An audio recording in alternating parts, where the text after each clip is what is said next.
What's up, guys? We're gonna be jumping into a good squatting stability routine that you can use either prior to your stability or prior to your squat, or you can just address it every day to improve the stability, because the one thing to note here is that stability is super important to optimize your squat, because without stability, you can't optimally contract the muscles. Therefore, you can't make those hypertrophy gains that you want, or those strength gains. My name is Dr. Kyle Naylor. I am the head movement provider and CEO of MVMTmentor. I deal with plenty of athletes, especially the powerlifting athletes, where I think I would say in general, just anyone, but powerlifting especially, I drive this stability home to make sure they can optimize the strength of their squat. So let's jump into it.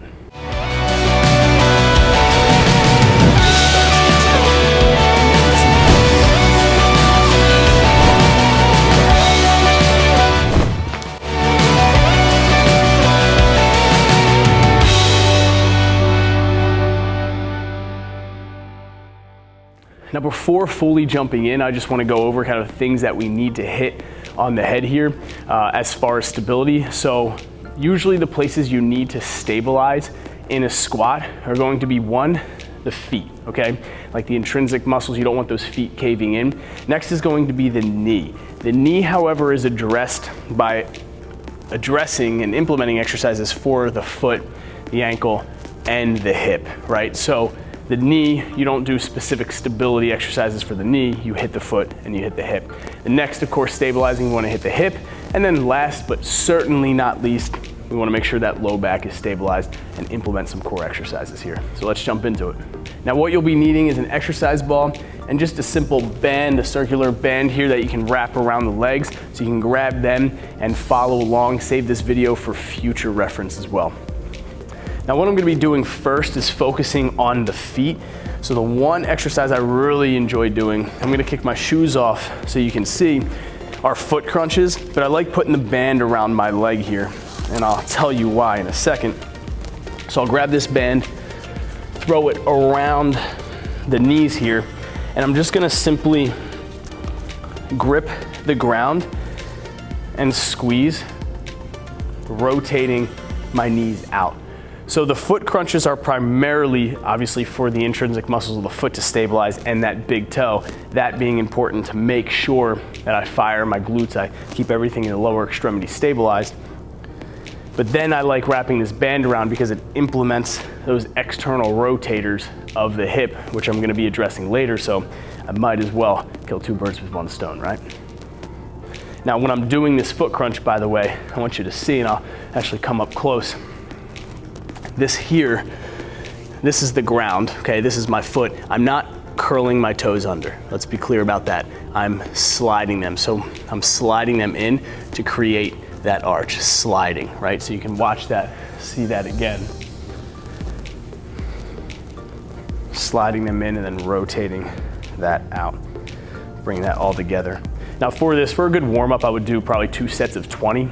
I thoroughly enjoy doing this actually in the morning to even activate. And it feels great just walking around. I feel just stable, I feel quick, I feel agile, just ready to go at a moment's notice. So go ahead and give this exercise a go. Now this next exercise, we're gonna start jumping into the hips already. So the hips are definitely very important, because these guys being stabilized is where our power is gonna come from. It's all in the hips, yeah, it's all in the hips.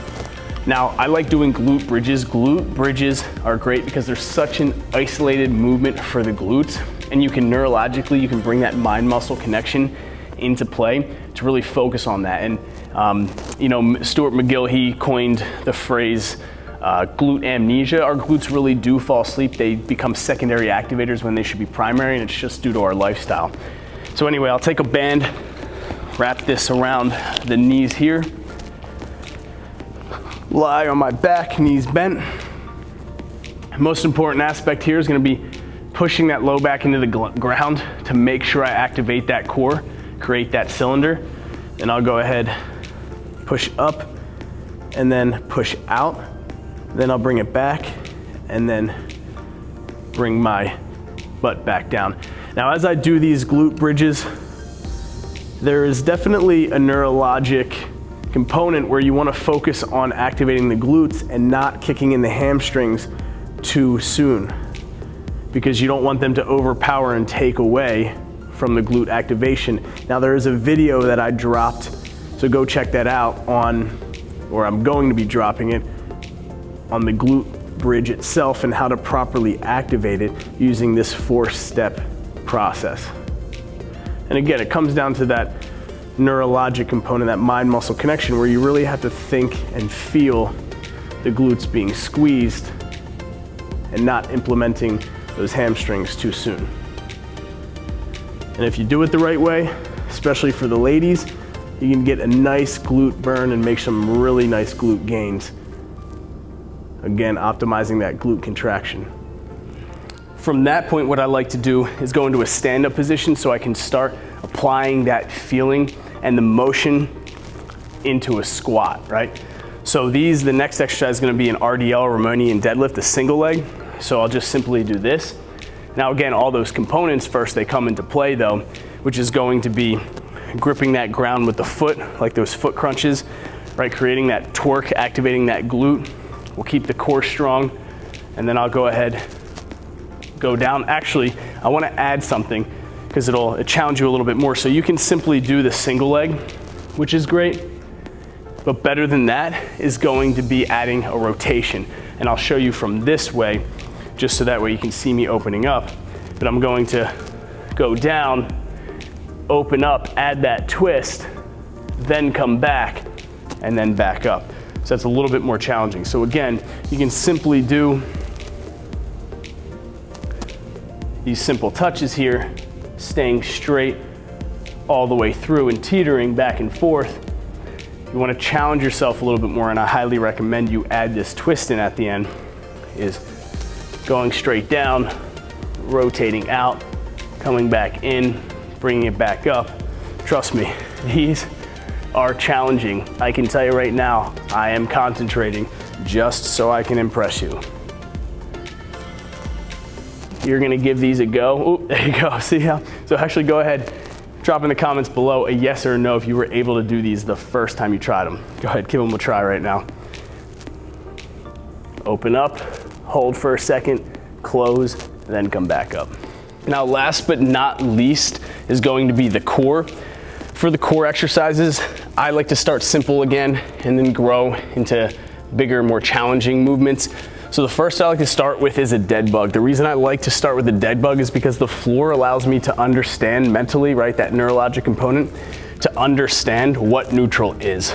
So I'll push that low back, plus it gives me a resistance, right, to challenge myself. So a dead bug, I'll be in this position, push that low back into the ground. I should not be able to slide anything like my hand underneath the low back. And I'm going to do opposite hand, opposite leg, while keeping that low back pushed into the ground. You'll notice as you do that, that back wants to come up, but make sure it stays pushed hard into the ground. So what I like to do is extend, push hard for a second, bring it back up. Extend, push the low back hard for a second, come back up, and then keep repeating. And I enjoy getting 2 sets of 10, especially prior to squatting. So give those guys a go, and this next one, we'll challenge ourselves a little bit more. So for this exercise, we're gonna grab an exercise ball. It's called Stir the Pot. Some of you may have heard of it. It's great. So this guy here is pretty challenging, but after doing those dead bugs, I now understand that neutral position, and I know how to correctly build that cylinder and activate that core. So I'm gonna do that same thing. Make sure my feet aren't on the mat. I need to make sure you grip here, come up. You don't want that low back tucked like this. You want it in that neutral position, and you just stir. So I'll turn one way, and I'll do I like doing 5 to 10 one way, and then I'll do 5 to 10 the other way. Now again, as I do this, I don't want to shake, I don't want to wobble. I want to stay nice and strong and make sure my back does not dip. And if you were able to do these, pat yourself on the back, because this is a very challenging exercise. And go ahead and give a thumbs up if you were able to do this, and give a thumbs up if you enjoyed this routine, because guys, that is it. Make sure you stabilize with these exercises. Don't forget to subscribe, hit the notifications button as well. Again, my name is Dr. Kyle Naylor. Check out MVMTmentor.com for more. Hope you guys enjoyed it. Peace.